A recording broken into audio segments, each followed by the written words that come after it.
akwatidde FDC bendera okuvuganya ku ntebe y'obukulembeze bw'eggwanga Nathan Nandala Mafaabi olunaku olwaleero mu biseera ebyakarasamayanzi ayolekedde ebyalo bya disitulikiti y'Eggulu okuva mu kibuga Lira gye yasuze olunaku olw'eggulo mu nteekateeka ey'okunoonya obululu. Nandala akubye enkuŋŋaana mu bifo eby'enjawulo mu byalo ebya disitulikiti eno ey'Eggulu. One Uganda, one people, Uganda. Mu maduuka ga Tegotaato, Nandala bw'akubye olukuŋŋaana lwe olusoose olunaku olwaleero n'asuubiza bannayuganda okufuula enguzi olufumo ng'afuuse omukulembeze w'eggwanga. The NRM government, every 1 kilometer, they steal 19 kilometers. Give me an opportunity to stop stealing of your public money. Now President Museveni is saying I'm the one who stopped him to tarmac roads. If I could not stop him to change the age limit and the term limit, I would have stopped him to make the roads. Nandala ategeezezza nti ekiseera bannayuganda kye bawadde President Museveni okukulembera Uganda kimala nga talina ky'asobola kugatta ku Uganda emyaka 5 emirala. That he has failed to do his job as a president. When you vote a president is your worker, you give him resources to run the government. And this is collected from him in form of taxes.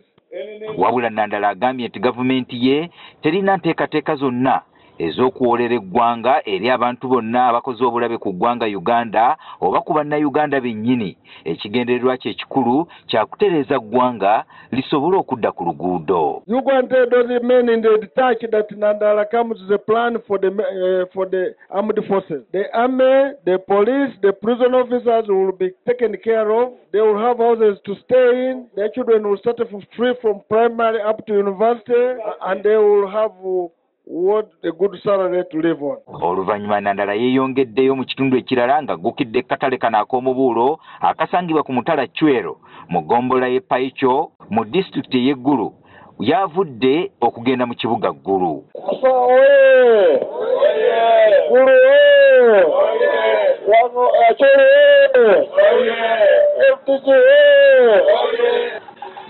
Mu kibuga Ggulu abantu bamwaniriza mu mizira n'okumuyimbira ku bivuga eby'enjawulo.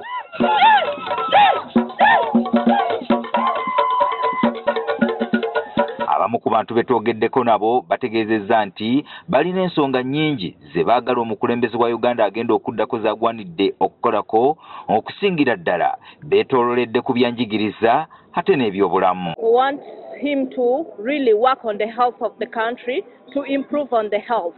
Then the second thing is education sector. I would like him to tackle on the health sector and then the education system because it's becoming deteriorating.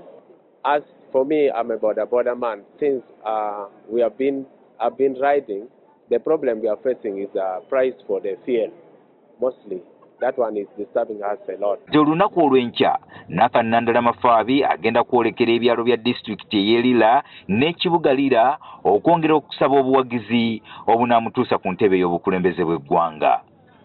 Gerald Damulira agafeeyo ku Spark TV eno mu disitulikiti ey'Eggulu.